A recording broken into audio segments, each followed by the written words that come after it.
খড়গপুর আইআইটিতে ছাত্রমৃত্যুর ঘটনায় প্রতিবাদে নামল সিপিআইএম। গত ৩রা মে রাতে আইআইটি খড়গপুরের একটি হস্টেলের রুম থেকে চতুর্থ বর্ষের আসিফ নামে এক ছাত্রের ঝুলন্ত দেহ উদ্ধার করে পুলিশ।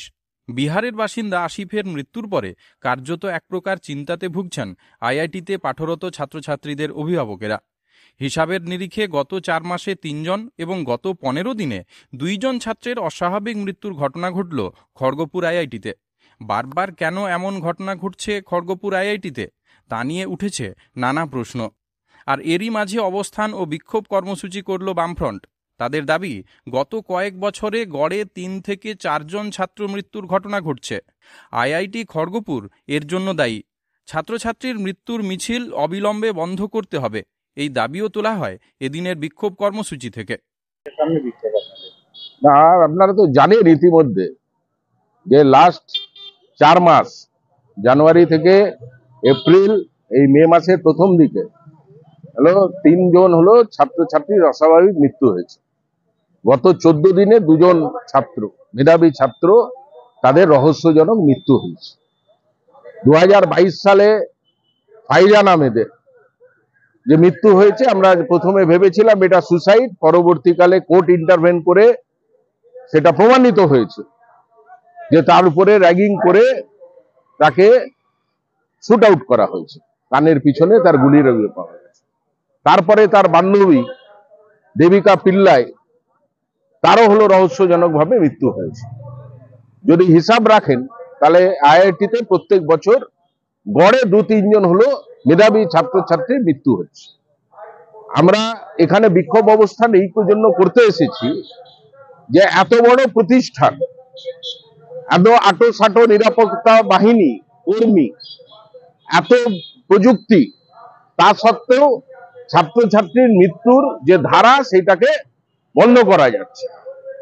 ২০২০ সালে আইআইটির ইনফ্রাস্ট্রাকচার না থাকা সত্ত্বেও ছাত্র সংখ্যা ২০,০০০ করবার জন্য তৎকালীন মোহাম্মদ বিন তুগলক যে ডাইরেক্টর ছিলেন, VK তিওয়ারি, RSS এর পৃষ্ঠপোষক, তিনি বিগত ৫ বছর ধরে আইআইটির শিক্ষা ব্যবস্থাটাকে জলাঞ্জলি দিয়ে দিয়েছে। এই প্রায় কয়েকশো হলো নিরাপত্তা বাহিনী রয়েছে, যারা প্রতিনিয়ত লোকাল মানুষকে হ্যারাস করে। যারা শ্রমজীবী মানুষ আইআইটির বুকে কাজ করে, ৫টার সময় যখন বাড়ি যায় তাদের হলো ব্যাগ টেনে দেখে যে কি আছে না আছে। কিন্তু যে হাজার হাজার ছাত্রছাত্রী যারা আইআইটির হলে রয়েছে, তাদের নিরাপত্তার জন্য তাদের কোনো ডিউটি অ্যালটমেন্ট নেই। ৬০০ যেখানে ছাত্র আছে সেখানে একজন নিরাপত্তা SIS, যেখানে ২২০০-২৩০০ আছে সেখানে ৩ জন। ৮ থেকে 10টা ফ্লোর। ছাত্রছাত্রীদের মানসিক অবস্থা উন্নয়ন করবার জন্য বড় বড় অক্ষরে কাউন্সিলিং ব্যবস্থা থাকা সত্ত্বেও সেটা কাজ করে না। এবং এখানে আইআইটির ভিতরে নানা রকম অসামাজিক কাজের সঙ্গে যুক্ত হয়ে যাচ্ছে। এরকম একটা কঠিন ভয়াবহ পরিস্থিতিতে আমরা ইতিমধ্যে আজকে আইআইটি ডাইরেক্টর, তিনি আবার স্থায়ী নন, পার্মানেন্ট নয়, অস্থায়ী, এরোপ্লেন হাওয়াই জাহাজ করে একাধিক ইনস্টিটিউশনে ডাইরেক্টরশিপ করেন।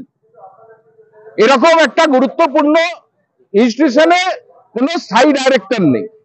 আমরা তার অ্যাপয়েন্টমেন্ট চেয়েছি, রেজিস্ট্রার সাহেবের কাছে আমরা অ্যাপয়েন্টমেন্ট চেয়েছি যে অবিলম্বে এই মৃত্যু মিছিল বন্ধ করতে হবে। যারা যদি ছাত্রছাত্রীর মানসিক অবস্থার যদি ঠিক না থাকে, উপযুক্তভাবে কাউন্সেলিং করতে হবে। আর অন্য কোনো কারণে যদি অস্বাভাবিক মৃত্যু হয় তাহলে তার উপযুক্ত ব্যবস্থা নিতে হবে। সেই দাবিতেই হলো আজকের আমরা এখানে উপস্থিত হয়েছি। আমরা ভারতের কমিউনিস্ট পার্টি, মার্ক্সবাদী সিপিআইএম খড়গপুর শহর দক্ষিণ এরিয়া কমিটির পক্ষ থেকে এই অবস্থান বিক্ষোভ চালাচ্ছি। আমার নাম অমিতাভ দাস, আমি সিপিআইএম এর জেলা কমিটির সদস্য এবং খড়গপুর শহর দক্ষিণ এরিয়া কমিটির সম্পাদক। মা বাসন্তী হোটেল অ্যান্ড রেস্টুরেন্ট, উত্তাপন, নারায়ণগঞ্জ, পশ্চিম মেদিনীপুর। আমাদের এখানে সকাল, দুপুর ও রাত্রিকালীন আহারের সুব্যবস্থা রয়েছে। সকালের টিফিনে পাবেন স্ন্যাক্স, পরোটা, আলুর পরোটা, মিক্সড পরোটা, মুলি পরোটা। দুপুরে খাবারে পাবেন সবজি ভাত, খাসি ও মুরগির মাংস, ইলিশ মাছের ভাপা, ভেটকির তেল ঝাল, চিংড়ির মালাইকারি, কাতলা মাছের ভাপা, এছাড়াও মশালা কোল্ড ড্রিঙ্কস। আইসক্রিম। রাতের খাবারে পেয়ে যাবেন তাওয়া রুটি, তন্দুরি রুটি, তড়কা, চিকেন তন্দুরি, চানা মশালা, চিকেন বাটার মশালা প্রভৃতি। সুলভ মূল্যে পরিচ্ছন্ন খাবারের একটাই ঠিকানা, মা বাসন্তী হোটেল অ্যান্ড রেস্টুরেন্ট, ওক্তাপোল, নারায়ণগঞ্জ, পশ্চিম মেদিনীপুর। বিশেষ দ্রষ্টব্য, আমাদের এখানে সকল অনুষ্ঠানের খাবারের অর্ডার নেওয়া হয়। এখানে পেয়ে যাবেন মা বাসন্তী মিষ্টান্ন ভান্ডার থেকে বিভিন্ন মিষ্টি। অনুষ্ঠানের জন্য মিষ্টি পাওয়া যায়।